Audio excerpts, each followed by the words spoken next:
శ్రీమాత్రే నమః. అందరికీ నమస్కారం అండి. కుంభరాశి జాతకులకి ఒక స్త్రీ, ఒక ఆడ వ్యక్తి మే 12, 13, 14 తేదీల్లో మీ ఇంటి ముందుకు వచ్చి లేదా మీ జీవితంలోకి వచ్చి వెక్కి వెక్కి ఏడుస్తుంది. ఆపమన్నా కూడా ఆపదు. ఆమె నీ నుంచి ఏదో సహాయం అర్థించి నీ వద్దకు వస్తుంది. అది ధన సహాయం అనుకుంటే పొరపాటే.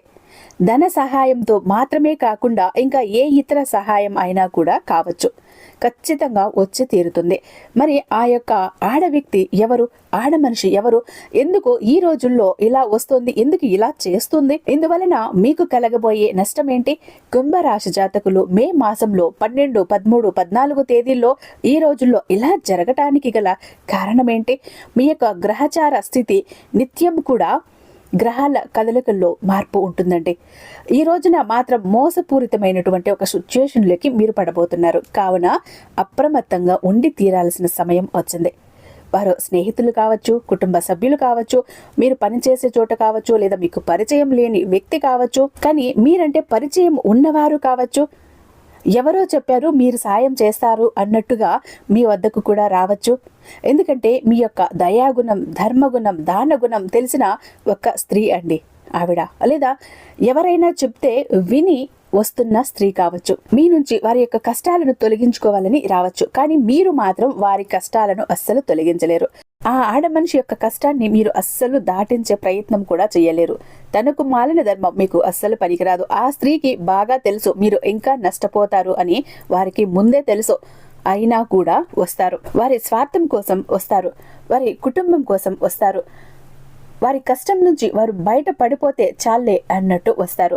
అది ఏదైనా కావచ్చు, షూరిటీ సంతకాల విషయం కావచ్చు, లేదా డబ్బు పరంగా కావచ్చు, లేకపోతే ఇతర మార్గంలో ఏ విషయంలో అయినా సరే మిమ్మల్ని నష్టపరచడానికే వస్తారు. సకల కుయుక్తులు కూడా పన్నుతారు, ఎంతో నటిస్తారు. మీ దగ్గరికి వచ్చే చివరి వరకు కూడా అడుక్కున్నంత పని చేస్తారు. మిమ్మల్ని ప్రాధేయపడతారు. మీ కాళ్ళు పట్టుకోవచ్చు.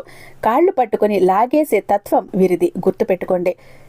ఎవరో ఏదో చెప్పారని చెప్పి మీ దగ్గరకు వచ్చారు అంటే అస్సలు నమ్మవద్దు. మీ యొక్క బలం, బలహీనత అన్నీ తెలుసుకునే వస్తారు. ఎప్పుడైనా మన వద్దకు సాయం కోసం వచ్చేవారు రెండు రకాలుగా ఉంటారు. నిజాయితీగా ఉన్నవారు వస్తారు, లేదా మిమ్మల్ని నష్టపరచడానికి వచ్చేవారే అధికంగా ఉంటారు. ఈ రోజుల్లో నిజాయితీ చాలా తక్కువగా ఉంటుందండి. మనల్ని ఎలా అయినా సరే నష్టపరిచి, మభ్యపెట్టి, మాయ చేసి మన వద్ద వారికి కావాల్సింది గుంజుకుని వెళ్ళిపోయే మందే ఎక్కువ ఉంటున్నారు. అటువంటి స్త్రీలే వస్తారు, అటువంటి ఆడ వ్యక్తే వస్తుంది. ఇక ఈ 3 రోజుల్లో ఈ యొక్క విషయాన్ని మీరు అస్సలు తేల్చుకోలేకపోతారు. కనుక ఒక పని చెయ్యండి.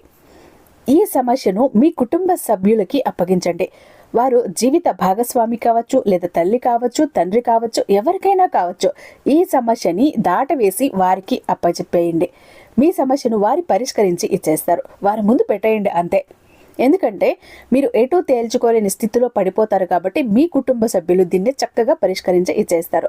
మీకు తగిన మార్గం చూపిస్తారు. అలా కాకుండా సొంత నిర్ణయం తీసుకుంటే కనుక ఖచ్చితంగా మిమ్మల్ని ఎవ్వరూ కాపాడలేరు. భగవంతుడు ఈ రోజుల్లో ఒక చిన్న అవకాశం ఇస్తాడు.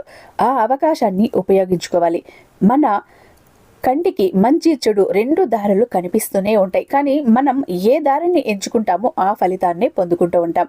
కనుక ఈ రోజున ఈ చిన్న సలహా కూడా మీకు పెద్ద నష్టం నుంచి బయటపడే దారి అవుతుంది. కనుక జాగ్రత్త అవసరం. సాయం చేయాలని లేకపోతే లేనిపోని కేసుల్లో ఇరుక్కోవచ్చు, లేనిపోని నష్టాన్ని కొని తెచ్చుకోవచ్చు. ప్రశాంతంగా ఉన్న జీవితాన్ని రోడ్డు పాలు చేసుకోవద్దు. దాని ఫలితంగా కుటుంబ సభ్యులతో మీకు మధ్యన వాగ్వివాదం జరగవచ్చు. మీ యొక్క జీవితం అల్లకల్లోలం అయిపోవచ్చు.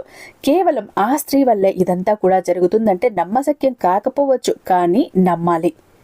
ఒక స్త్రీ వల్ల రాజ్యాలు కోల్పోయిన వారు చాలా మంది ఉన్నారు. ఎంతమంది లేరు చెప్పండి? మన ఇతిహాసం, మన భారతంలో కూడా, రామాయణంలో కూడా ఇదే చెప్పారు. కానీ స్త్రీ విషయంలో మనం ఎప్పటికీ తప్పటడుగులు వేస్తూనే ఉంటాం. స్త్రీ యొక్క మాయ మాటల్లో పడిపోతూ ఉంటాం. అంటే ఇక్కడ మంచి స్త్రీ, చెడు స్త్రీ అని కూడా ఉంటుంది. దుష్ట స్వభావం ఉన్న స్త్రీ ఆటోమేటిక్గా మనం కనిపెట్టేయచ్చు. ఆమె మాట తీరు కానీ, ఆమె మాట్లాడే విధానం కానీ, చూసే చూపులు కానీ, చేసే చేతలు కానీ ప్రతి ఒక్కటి కూడా అర్థమైపోతాయి. అలాంటి స్త్రీల గురించి మాత్రమే ఇక్కడ చెప్తున్నదని అర్థం చేసుకోండి. అందరినీ ఒక ఘాటికి కట్టేయటం లేదు. కొంతమంది స్త్రీలు ఉంటారు కనుక ఈసారి అయినా మీరు జాగ్రత్త వహించండి. నిత్యం కూడా శివ భగవానుని మనసులో స్మరించుకోండి, శివ భగవానుని వేడుకోండి. మీకు అంతా కూడా మంచి జరుగుతుంది.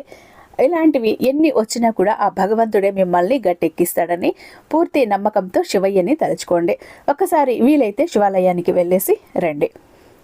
ఇక చూశారు కదండి, కుంభరాశి వారికి ఈ 3 రోజుల్లో ఏం జరగబోతోందో, ఒక స్త్రీ వల్ల ఏం జరగబోతోందో, మీరు ఎలాంటి జాగ్రత్తలు తీసుకోవాలో తెలిసింది కదా.